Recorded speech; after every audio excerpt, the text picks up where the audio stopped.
Hey, what is up, everyone? How is everyone doing out there today? Welcome back to Wildcat MTG, and today we are going to revisit one of our channel favorites, and that is Double Masters 2022, a product that I've opened up a fair amount of.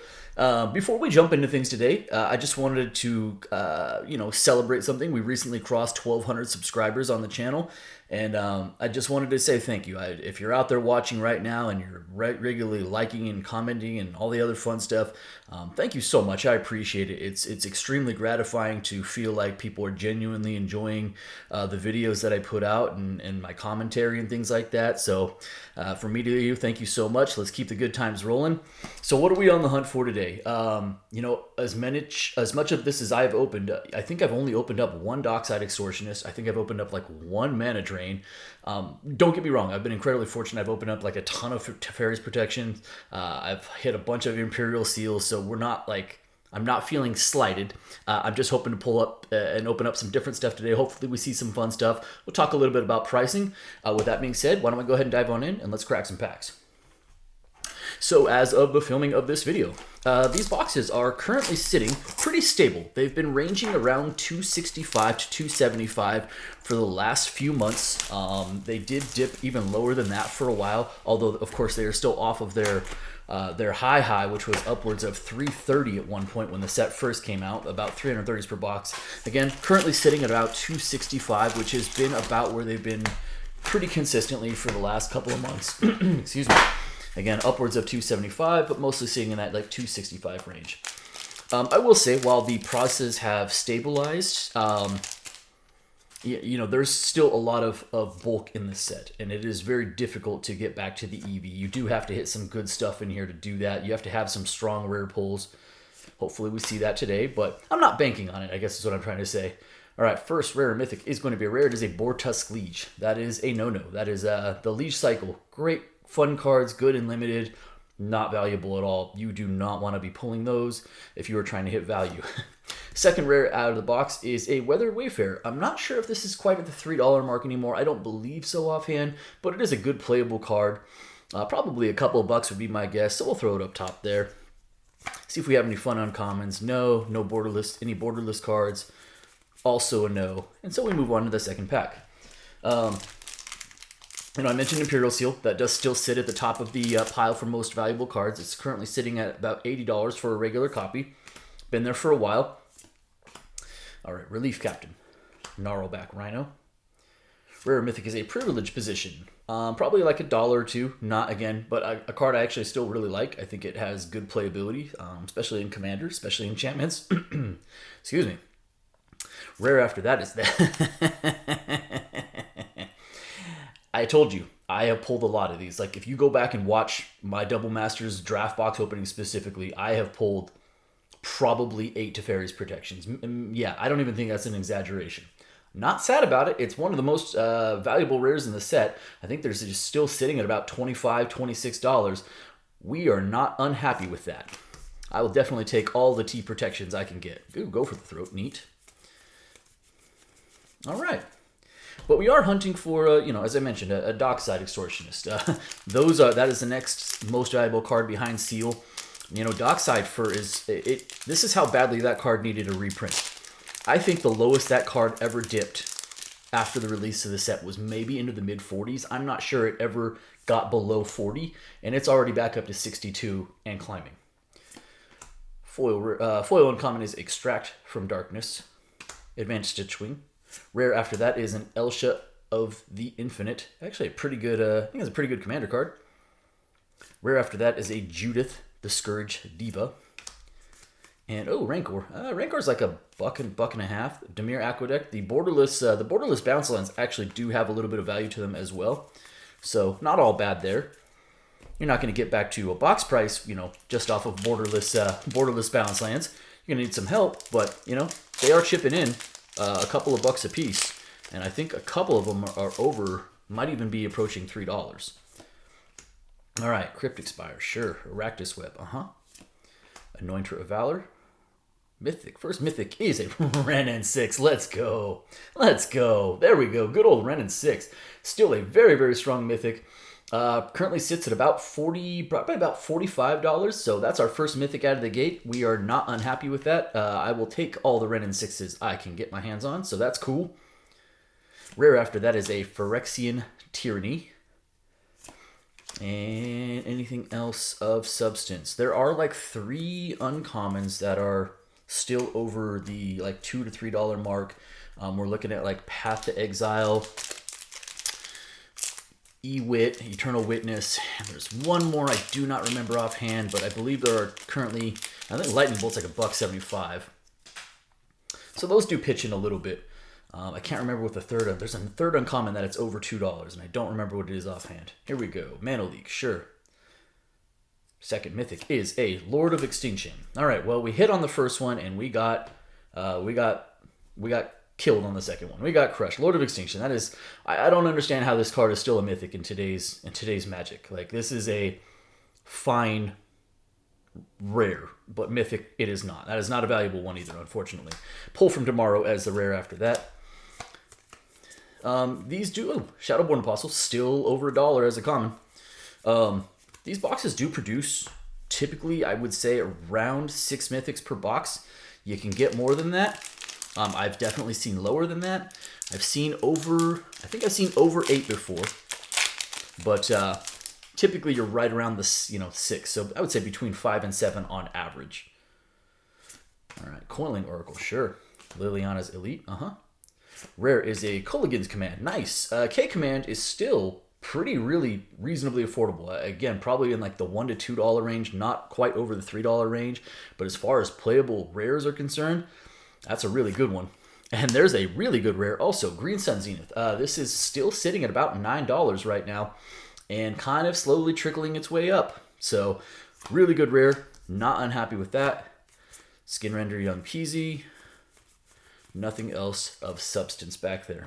Although we do have our, Monastery Swift Spear at common. All right. Some of these tokens are kind of valuable too, but I'm never really like a strong believer in that. Like, I think that's always really, token prices can be really wonky.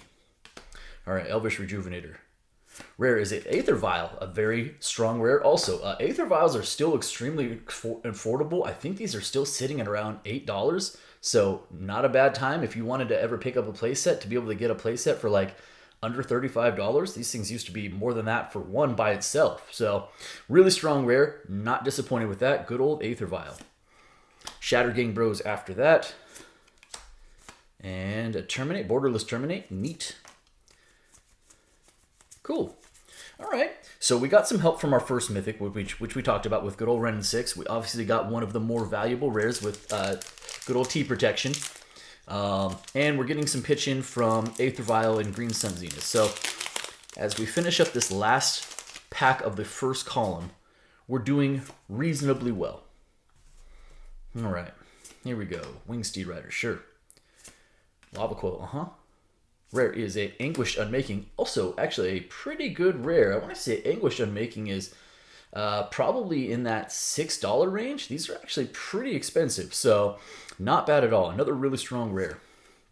Verena the Lich Queen, and that is going to do it for our first column of the box. Again, 3 $6 to $8 rares, a $25 rare, a $45 mythic. Pretty good first column. Pretty good. Not super disappointed at all. Not disappointed at all. Not even super disappointed. So, yeah, not bad. You know, one of the things I will say, and I don't think Double Masters 22 is anywhere near Double Masters, the original OG Double Masters, if you will, but that set's based on artifacts. It has such a strong artifact presence, and those have real staying power. That's just, that set's more of a unicorn to me. It really is. That doesn't mean that I think, oh, hey, nice, foil Shadowborn Apostle. This is probably about $2, so that's not a bad foil common. Third mythic of the box. Let's go. Warrior's Oath. Kind of bottom tierish. Held a lot of value initially because it was a Portal Through Kingdoms card reprint, and this is the first reprint. It was like $100. This version is like $5. So, you know, not awful, but not what you want to see. Hey, Nim Death Mantle. Why am I more excited than that? Because this is like a $3 rare. So we'll take it. Sign of Darkness, Biogenic. Sure. All right. So 2 mythics in. 2 of them have been less than spectacular. But we do have Ren, which again, I think Ren is probably about the 3rd or 4th most valuable in the set. I think it's pretty sure it's top 5. Cavern's going to be up there as well. Cavern of Souls. Wouldn't also mind pulling one of those. I think I've pulled a couple of those, but not a ton of them. All right, here we go. Dream Shaper Shaman. We're still live for a foil rare mythic as well. Dreg Mangler, Forbidden Orchard. All right, probably a couple of bucks there. Not crazy value, but it's pretty good. Rare after that is Rafik of the Many. Sure. Jeskai Charm, Bloodbraid Elf. I do see a borderless card. It is a Thought Scour. Cool. All right, nice. Double Masters 22 is really good for playables. There's kind of talked about some of the uncommons already. I didn't even mention Inquisition of Kozilek, which is obviously still a very strong uncommon. Used to be actually a pretty valuable card as well, pre-reprint. Does see a pretty good amount of play. Readily available at the uncommon level in this set. Here we go. Settle Beyond Reality. God's Willing. Rare is another liege. No lieges. No more lieges. Rare after that is a Pillar of Paruns. Also not value. And that's more or less going to do it for this pack. Okay. Yeah, they made this a draftable set, and so even though you're getting double rare / mythic, and it is possible to get a 2 mythic pack, I've done it, there is a fair amount of bulk, and that is part of the game you play with these boxes. Traveler's Amulet. Fiery Fall. Mythic is a Aurelia, the War Leader. Just got a reprint as a multiverse legend, so it kind of hurts the value on this a little bit, but nevertheless, like, Aurelia is it's not a thud. It's not a high value, but it's not a thud either. I don't know. Gosh, I'm gonna guess. I could be wrong about this. Maybe in the $4 to $5 range. That seems like plausible. Oh, double Emrakul. Well, I just talked about double mythic packs, so. Emrakul, Aurelia, and Emrakul. If you're going to hand me an Emrakul behind the Aurelia, I'm also very good with that. That is totally fine. Yeah, not bad at all. I want to say Emrakul was $15 range? Question mark? But a really solid mythic. I'm never upset about seeing the spaghetti monsters lurking in my packs. Terminate. Yeah, all right, not bad. So we are already at 5 mythics, just about halfway through the box. Again, I don't think we're crushing it, but I definitely don't think we're getting crushed. And honestly, if this box does run a little bit more on some of the high value rares, I actually think we're going to end up in pretty good shape overall. All right, here we go. Next pack up. Pride Mage. Carrier Thrall. Another mythic. Earl the Miststalker. All right, so we've gone, this is also more miss than hit. Earl is a perfectly fine Voltron commander. Used to be super value, especially if you got the foil version, but not as much anymore. The Hate Seed after that. That's a rare. And we do end up with a borderless Wall of Omens. Sure, why not? And we're gonna have another borderless back here. Rampant Growth. I think Rampant Growth as a borderless common is about $1 as well. Not terrible. So we are at 6 mythics. We are already at or above the box average. So as far as mythics are concerned, granted, 4 of them have been, not super high end. There are a lot of mythics in this set because it is a pretty big set and it's a double master set. But we have hit on at least a couple of them. All right, here we go. Mist Meadow Witch. Militia Bugler. Rare is an Ashen Rider. Rare behind that is a Master Biomancer. Yep. And, nice. Borderless Mole Drifter. Sweet. Okay, all right. Actually, kind of missing from the equation, if I'm being honest, is the fact that we don't have any borderless rares or mythics yet. My experience has been typically that you're good for about 2 to 3 borderless rares, combination of rares per mythics and mythics per box. So I still think we're live for that as well. And man, if one of those is actually a mythic, could be great. All right, Annoyed Altasaur. Ingenious Scab. Rare is a Surgical Extraction. Nice. Surgical still down, but you know what? Really solid playable card. I'm going to guess this is in like the $3 to $5 range offhand is kind of what I think. I could be wrong about that. Rare after that is a Venser, Shaper Savant. Good old Venser. Always good for like $1 or so. All right, and I see another borderless card peeking back out there. So it is a Solly Pride Mage. Very cool. And yeah, you know, surgical extractions, those cards used to be really, really expensive. But that was more like when Hogak ruled, you know. You were just running 4.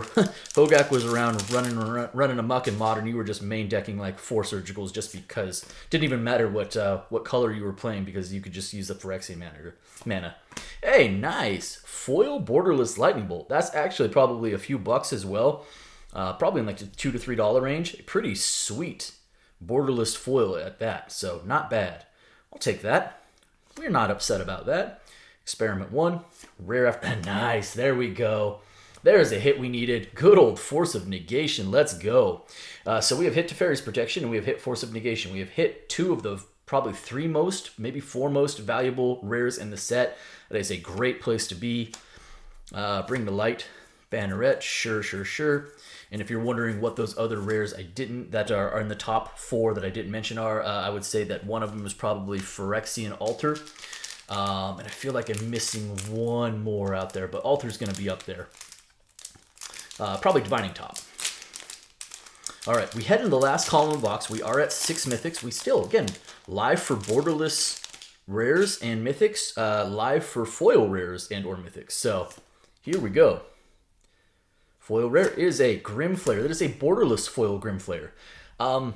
Super cool. Kind of dark actually on that coloring, but you know, not a valuable card, unfortunately. If this was a foil borderless mythic, could have been awesome, but unfortunately not so much. Still, a cool looking card. All right, Crew and Striker. Rare after that is a Figure of Destiny. Rare after that is a Wasatora Nekoro Queen. Summer Bloom, Misfire Adept. So we did finally hit one of those borderless cards that was even. Ooh, nice. Good old borderless. Whoa, borderless Swift Spear. We did finally hit a borderless card. Unfortunately, not a huge hit. If we can pull one more good, solid mythic out of this box, I think we're going to be in decent shape. I know what I want that mythic to be. Just don't know if I'm going to get there. Hey, nice. Borderless foil Thought Scour. Sweet. Never upset about that. All right, Aven Initiate. Rare after that is a Vedelkin Orrery. Nice. I think Orrery's still it's still down. I think it's like $4 or $5. Could be wrong about that. Could be a little bit more, but I want to say about $4 or $5. Not upset about that. Again, quality rare. Conqueror's Flail after that. Also probably a couple of bucks. Not sure it's quite that $3 mark. Path to Exile, couple of bucks. Shadowborn Apostle, there's $1. All right. One more solid mythic, and I think we're in good shape. Let's see. Let's get super greedy. Let's be a Dockside or a Mana Vault or a Mana Drain. Here we go. Arachna Spinner. Doomed Traveler. Rare is a Disciple of the Ring. Rare after that is a Thistle Down Liege. No more lieges. Stop. Stop with the lieges. All right. We got about 5 packs left. All right. Let's see some more magic. Yeah, pretty happy with that Force Negation, though. I pulled more than a handful of those out of these boxes as well. I've done quite well in the Force of Negation and Teferi's Protection arena. Here we go. Here's a mythic. There we go. It's Ulamog. Nice. You know what? Spaghetti monsters are totally okay with me. I'm good with Ulamog. I think Ulamog's probably in the $20, $25 range? Question mark. Yeah, that's not bad. We're happy with that. That is a quality mythic. We asked for a good mythic, and we got a good mythic. So, not unhappy. We're at a 7 mythic box, and at least 3 of them have been pretty good. A Miles Aria. I actually think this card is somehow over like $3. Pretty good. Travel Preparations, Domestication, and we did hit a borderless Orzhov Basilica. And yeah, that's going to do it for that pack. All right. So we got 4 packs left. We did ask for another good mythic, and we got one. We're at 7, so that might do it for the mythics. But again, still it might be rare for a foil. Might be live for a foil rare. Here we go. Skeleton Archer. Not in this pack though. Rare after that is a Marchesa, the Black Rose. Rare after that is a Dauntless Escort. Devoted Druid, good uncommon. Okay, all right. It's funny. I've opened up a lot of like the same types of boxes. And again, not a complaint, because if you're going to load me up with Teferi's Protections and Force of Negations, I can't be mad about it. I've also pulled a pretty fair amount of like Ren 6s. It's just funny how much I've pulled a lot of the same Mythics. For as many boxes I've opened and for as many different sources as I've gotten them from as well, I think would be the commentary there, the added commentary. All right, Severed Strands. Rare is a Hardened Scales. Nice. Good old Hardened Scales. I think this is about $4 or $5, so pretty good. Una's Prowler after that. Okay, all right. 2 packs left. Any juice left? It's interesting that we only hit the Grim Flare. That was both the only borderless and foil card, and rare foil card in this box so far. Really, really interesting. Very unusual. Cryptic Spires. Civic Saber. And it won't be in this pack either. Wow, Deep Analysis, sure. Rare is a Chaos Warp. There is a borderless card. Good old Chaos Warp. And by the way, I absolutely love this Phil Foglio art. Chaos Warp's probably like $3 for this particular art. Pretty good. Sidisi, Blood Tyrant after that. Cold Steel Heart. Cold Steel Dollar. Seeker of the Way Borderless. Neat. All right, last pack. Any juice left in this box? And then we'll do a quick debrief. As always, I'll kind of include the pricing at the end. We'll see how we did. Oh, I think I saw something. Here we go. Yeah, it's a rare mythic. Let's go. Nice. Nice. You know what? I pull a lot of them, and I'm okay with it. That is a foil Ulamog. Not much of a foil multiplier because, you know, collector boxes exist, but these are still not terribly easy to pull, and it is a foil mythic. So probably about $25 for good old Ulamog. 100% will take it. Thank you so much, box. Great way to finish. Knightly Valor after that. And another mythic. Let's go. Boom. Food Chain. Nice. That is another quality mythic as well. I think Food Chain's probably sitting between 18 and 20. Obviously down from its high of 40, but kind of creeping its way back up a little bit. And we finish with, last but not least, a Thraxamunder. Nice little Inquisition. Blazing Hellhound. There you go. Borderless Blood Artist. Blood Artist was the other uncommon I couldn't remember. These are like the $2 uncommon. So it's Path to Exile, Eternal Witness, and Blood Artist. The borderless version is probably about the same. It's probably about $2. All right. Well, heck yeah, that box definitely finished strong. So we got 2 of the top 4 rares in terms of value. These are probably both $25, $28 cards. In the Mythic section, we hit 1, 2, 3, 4, 5, 6, 7, 8, 9 Mythics. That is a lot of Mythics in there. A few misses in there, bound to happen, especially when you pull 9 of them. But you know what? Overall, Warrior's Oath, Aurelia, not awful. Food Chain, pretty darn good. Double Ulamog, including a foil. Emrakul, never sad about that. And a good old Ren 6. I'm going to say this box ends up turning out to be pretty good for us. I would say an above average box, and we'll see what it shakes out to be total value wise. That is it for me today. I hope you guys enjoyed the video. If you did, as always, do me a favor. If you're not subscribed already, hit the subscribe button for me. Hit the like button for me. And of course, by all means, drop me some comments. I appreciate the interaction. Thank you so much, everybody, and be well.